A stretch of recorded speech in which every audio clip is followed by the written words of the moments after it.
our audience, let us please respect and tolerate those who are discussing, even if they share sentiments and views that we are opposed to or disagree with.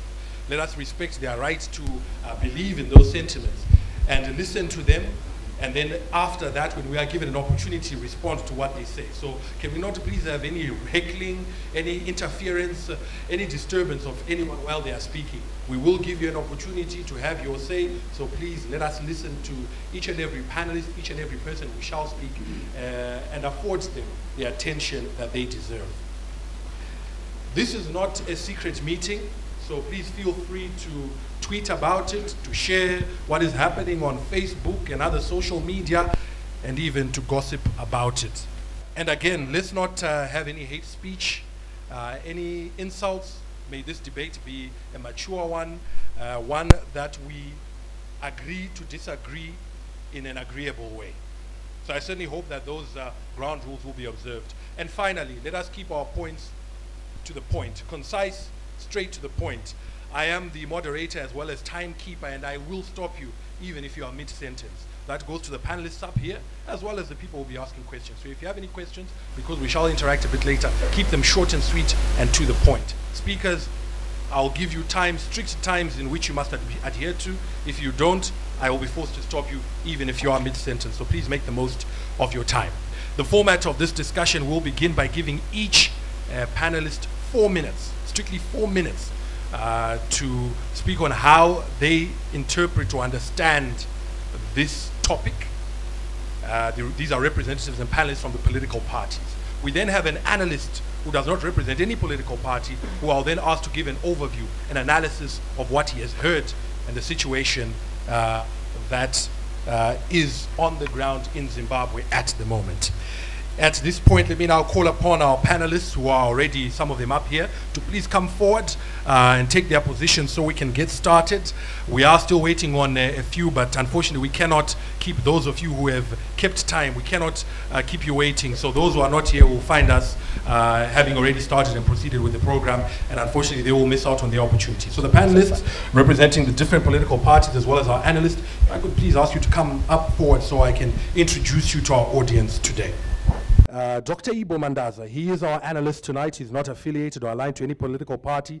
He will give an analysis. I will call upon him from time to time to give a non-partisan view of the different things that have been expressed by our panelists, and also pose certain questions to him about the scenario on the ground. Please put your hands together for Dr. Ibo Mandaza. Let me acknowledge Mr. Psychology Maziwisa. Thank you very much, sir, for coming. Please put your hands together for him. Representing MDC team, Jacob Mafume, if I could ask you to put your hands together as we acknowledge his presence here. We thank you very much, sir, for coming. And representing MDC-T, Mr. Obet Gutu. As I said, let's keep our points short and sweet. At 4 minutes, I'll be forced to stop you, even if you are mid-sentence, even if you have not made your final point or your main point, I'll be forced to stop you. So let me urge the panelists to make the best use of their time. Thank you very much, Mr. Presenter. Thank you, everybody, for taking your time to come here.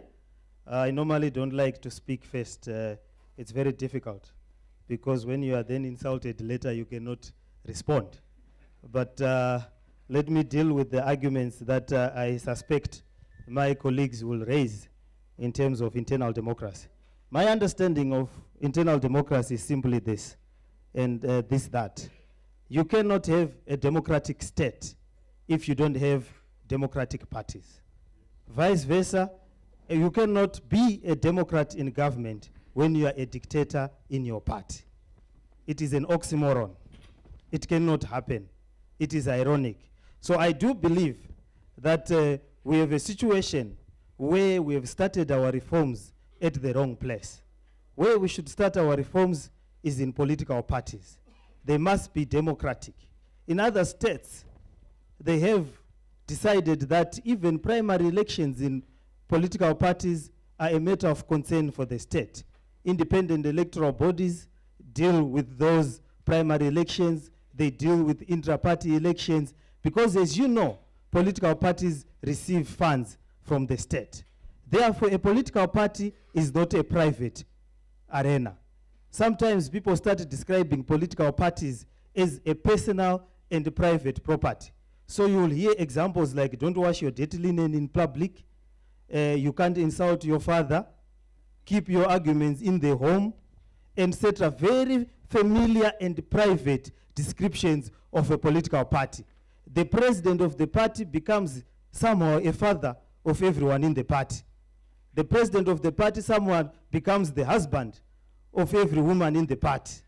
The president of the party somehow becomes the owner of the party. So if you challenge the president of the party, you are immediately told to go and form your what? Your own party. Now, if you extrapolate that argument, it's like saying if you challenge the president for the country, let's say for Zimbabwe, he is supposed to tell you, go and form your own country. Because I am the president, and therefore you cannot argue with me. So I think we need to be clear that political parties are public bodies, and therefore internal democracy must be exercised in those political parties.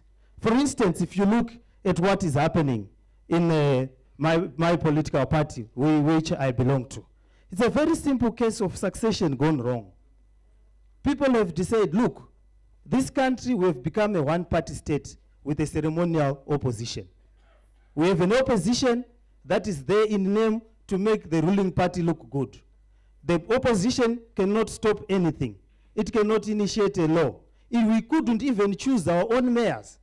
And we had a ceremonial head of the opposition whose simple arguments and his simple quest became an issue of how to get the house, whether he should get the respect from the state without resolving anything. So when we got to that point, we then said, look, let us re-strategize. This country has gone back to become a one-party state. How do we re-strategize? How do we re-energize? Let's look at the whole gamut of what we have. And we said, first start is let's look at the president. Let's look at the leadership as a collective. Let's look at our strategies as a party. How do we get to this position where we are a ceremonial opposition, where there's a 2/3 majority? The constitution can be changed at any time. Political Armageddon was then unleashed. After a simple letter had been written, the reaction was that we need to have political Armageddon. Mr. Mafumi, unfortunately, I must stop you here because you have exceeded, you've reached your 4 minutes. And to be fair, I will do the same to anyone. And 4 minutes strictly. So some of the points perhaps you can then make when you address and respond to some of the other points later. But for purposes of time and also fairness, I must stop you because 4 minutes is up. Thank you very much. Okay. Let us then very quickly move on to Mr. Obet Gutu representing the MDC-T. Let me start by saying political parties are voluntary associations, or they are deemed to be voluntary associations. And what it simply means is when you enter or when you become part of a political party, you do so voluntarily. You are not coerced or forced to become part of that party. And if you think that going forward, that party is being run and or administered in such a way that you are not particularly happy with, either in terms of internal party democracy or in terms of how the leader or the leadership makes its decisions, then your best bet is to say, ladies and gentlemen, adios amigos. I'm not happy with what you're doing. I'm leaving because this is not what we agreed upon. Why I say so is, once it's a voluntary association, like in the MDC, which I represent, it's a party with a constitution, this little document here. So for those of you who didn't know, the MDC has got a constitution. And the leadership of the MDC is chosen in accordance with this constitution. Within the four corners of this constitution, there are terms and conditions that set out when an elective Congress is to be held, how and when. For the avoidance of doubt, the last elective Congress of the MDC was held in Bulawayo in 2011. And all the national leadership, what we call the National Standing Committee, which is the top leadership of the MDC, all the 13 office holders in the National Standing Committee are elected at Congress. No one is appointed. They are all elected posts. So if one is not happy with the leader, either the leader is the president or the vice president or the secretary general or whatever, what you have to do is you simply revisit what the Constitution says. And the problem with what our SOL friends did, Jacob Mafume et al., was to then think that they could say, look, Mr. Tsvangirai stepped down because of A, B, C, D, we want a new leader. With absolutely no reference to the four corners of this little document that I'm holding. And these are comrades who preach constitutionalism. They preach constitutionalism, but at the same time, they are at the forefront of breaching their own party's constitution. So if they were of the view that Morgan Tsvangirai should step down as a leader, what they had to do was to simply invoke the relevant provisions of this document. I'm not going to quote the provisions because I believe 4 minutes is just too little. But this is in the public domain. You can access it.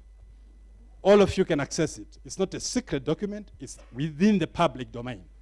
So Mr. Mangoma and his friends decided to make so much noise about saying Tsvangirai is no longer suitable to be the leader of the MDC. But they forget that they are also part of the National Standing Committee. And I'm happy that Jacob here talked of collective leadership. That means if you are talking of collective leadership, if you are a true and committed and honest Democrat, you have to... I must stop you here again, Mr. Gutu. Thank you very much. Thank you once again to the audience. If there are people who do have cell phones, I'm hearing quite a few of them going off. If you could please put them on silent. You don't have to switch them off because perhaps you want to post on Facebook, you want to tweet. Let me now call upon, very lastly, Mr. Psychology Maziwisa from ZANU-PF. As far as intra-party democracy is concerned, I think there are two very clear principles that need to be followed. The first one, I think, has to do with the fact that democracy is not just seen as something in terms of politics that allows political parties to go into government. It's seen, obviously, as a fundamental principle. In other words, if you're a political party, you shouldn't just be heard to be talking about democracy. You should be seen to be practicing democracy. That is absolutely important. You can't say, my name is democracy, my name is the Movement for Democratic Change, and call yourself all sorts of sweet names. But in practice, you are doing the very opposite. So that is one aspect. The other aspect, obviously, relates to the fact that intra-party democracy is intertwined in a way to principles of constitutionalism. In other words, put differently, intra-party democracy has something to do with safeguarding constitutional rights. I'm talking here about, for example, right to freedom of expression, freedom of association, freedom of assembly, and freedom of choice. These are very basic things that come as part and parcel of intra-party democracy. And again, there's no better way of demonstrating your adherence to that than beginning at home. They say charity begins at home. How have we done as ZANU-PF? I think it's very clear. We've got a constitution that we have adhered to. We've got a constitution that we have followed, and we've got Congress coming up in December, and that is how we do things in ZANU-PF. We don't expel people just because they've expressed different views. Right. But for intra-party democracy to really work, there are four very important things that must be noted. The first concerns the formation of your political party. Under what circumstances was your political party formed? Was it formed to pursue a long-term agenda, a short-term agenda, and by whom? this is very critical because you might want to adhere to certain principles, intra-party democracy, for example. But if you are formed by external forces somewhere, no matter how much you want to adhere to certain things within your political party, you are constrained because certain people are saying you must follow this particular path. So that's a very important point to note. And linking up to the MDC, the issue of how you were formed as a political party. For all we know, Morgan Tsvangirai might actually be genuine about the fact that certain people are breaching the constitution of the party. But because that party was not formed genuinely within Zimbabwe by people with the best interests of Zimbabwe, he finds himself in a difficult position.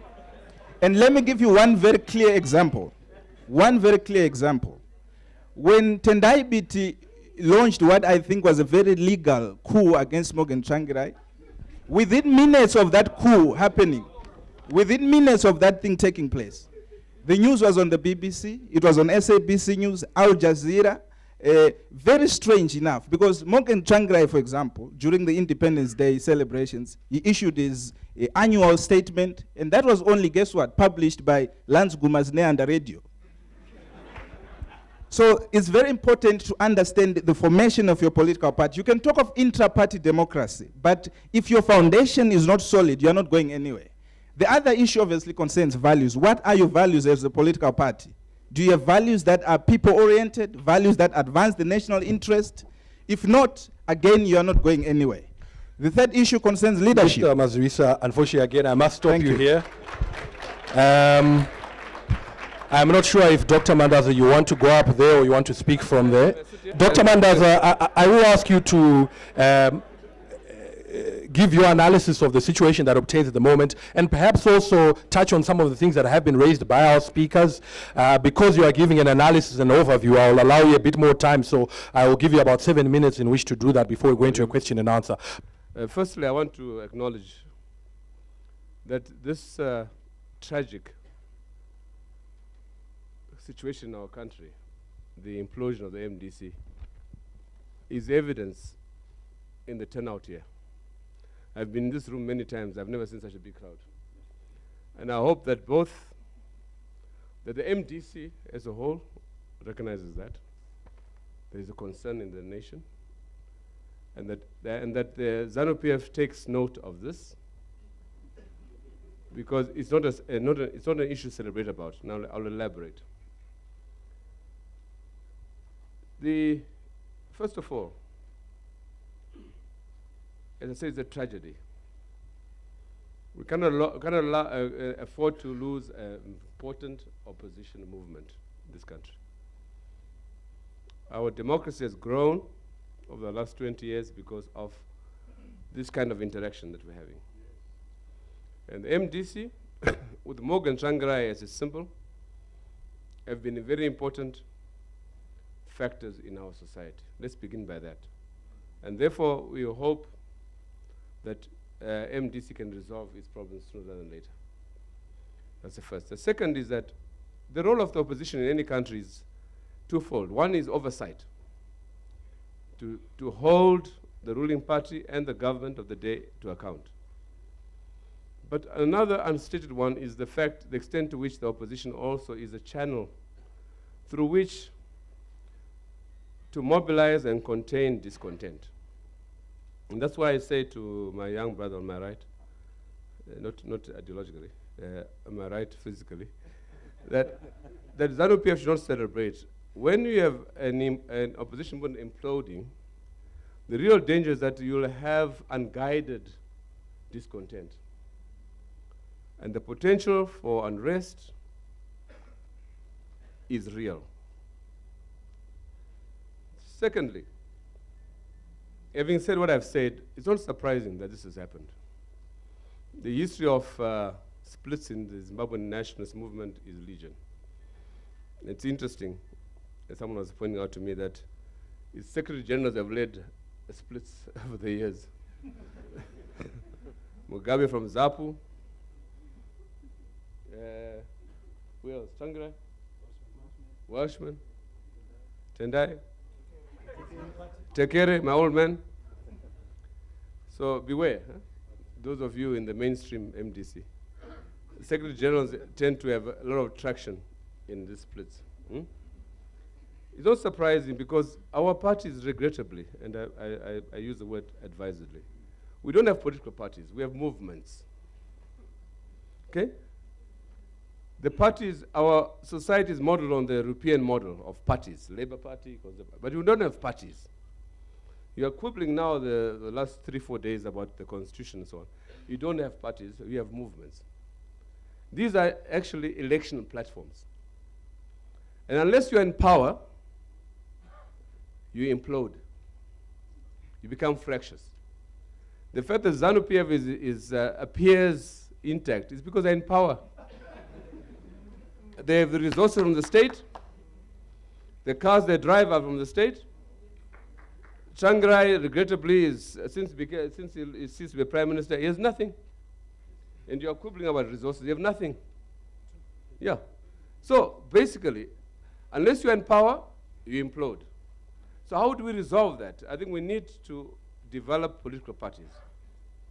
The last point I'll make is this: what's the way forward? We have a crisis in our country. It's very clear. The crisis of succession is legion in our society. The crisis in ZANU-PF is only delayed by the fact that they're in power in the state. But it's an undercurrent that one cannot ignore. It's there. The hierarchical nature of politics, where the leader becomes king. Yes? We change our constitutions, both party and national, to ensure the leader becomes king. And regrettably, the MDC did not change the script. The evidence so far is that they have not changed the script. It's all about monarchy. Why are you challenging Morgan Tsvangirai? In ZANU-PF, you don't dare challenge Mugabe. No fucker.